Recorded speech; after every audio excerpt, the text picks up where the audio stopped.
a movie of yours that I've seen at least 3 times is your first Hollywood comedy, We're the Millers, where you star with Jennifer Aniston and Jason Sudeikis. Hysterically funny film, at least one very memorable scene for you in that one. Yeah. Anyone who's seen it will know what I'm talking about there. So yes, tell us about this experience of suddenly being thrust into a Hollywood comedy. Yeah, that was really interesting. That was my first time actually kind of working sort of, I say away from home and without any family, you know? I was literally the only English person on set, which was kind of strange. And at the time, I felt like I was the only English person in Wilmington, North Carolina, which can't have been true, but it felt quite lonely, to be honest. And With the Millers, for as fun as it was really tough. I was really lonely out there, and I found it difficult, but Jennifer and Jason were wonderful to me. Rawson as a director really fought for me from the beginning, because I think, you know, in the marketing campaign it was, you know, Emma Roberts, Jennifer Aniston, Jason Sudeikis, and who the hell is that kid? And I really needed the support of people like Jason and people like Rawson to kind of, I think, to convince the studio that you know, to take a shot on this lanky little English boy.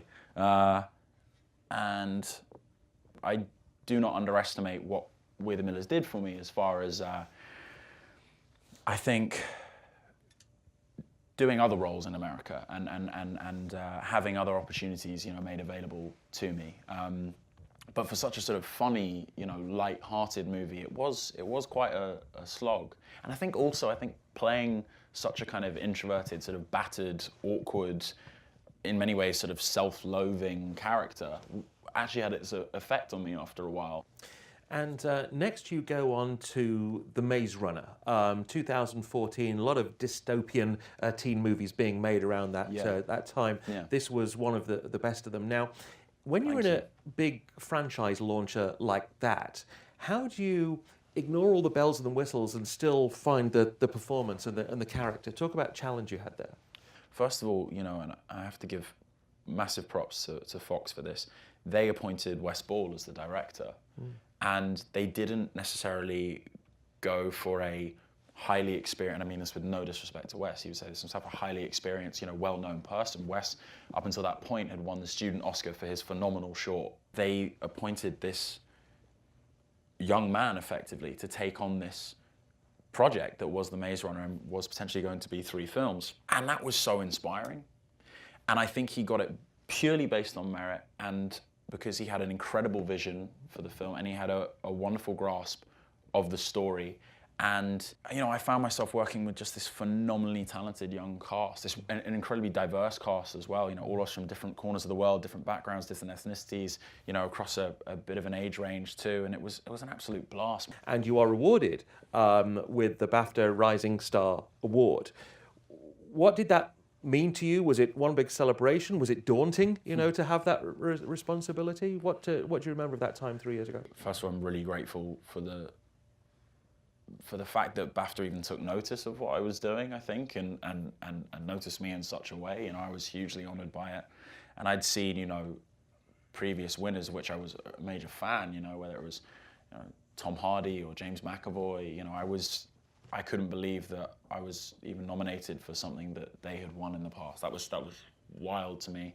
You know, and they've gone on to recognise some fantastic talents, you know, some friends of mine are amongst them, Jack O'Connell, for example, being one of them, you know, so it's wild to be part of that kind of little alumni. At the time, I'm not sure I really kind of, I mean, the night itself was such a blur, you know, I went with my mum, we sat down, we had a nice time, next thing I know, they called my name, and I didn't really ever truly expect that. But hugely grateful, and it was a massive confidence booster as well for me personally, you know, to have that support. And you go on to work with another of the greats, Leonardo DiCaprio, in The Revenant. That still sounds weird to me when you say that. That still sounds weird for me. I'm still not over that. You're on the same poster as Leonardo DiCaprio. Yeah, I mean, what the hell? Yeah. Now, everything we've heard about the making of that movie sounds like absolutely hellish and suffering for the art. You know, tell me it was all, you know, trailers and cocktails and heaters, or did you really struggle on that one? You know, it's funny. I mean, I'm hesitant to complain at all as an actor who is lucky enough to work, you know, first and foremost. But if I may, that one was tough. That was 7 months, either side of a Christmas break, in, I mean, some of the most remote, harsh, unforgiving sort of terrain and conditions imaginable. And, you know, emotionally it was tough, but physically it was outrageous. With all that being said, I was working with Alejandro Gonzalez Inarritu. I was working with the great Emmanuel Lubieski, the most insanely talented crew, and of course Leonardo DiCaprio, Tom Hardy, Donald Gleason, to name but a few of the kind of incredible actors that were part of that project. So it was like, tough it up. Like, it was, you know, there was no opportunity to kind of complain or stop. It was like, this is what it is. And I think for the most part, it was necessary for what we had to capture.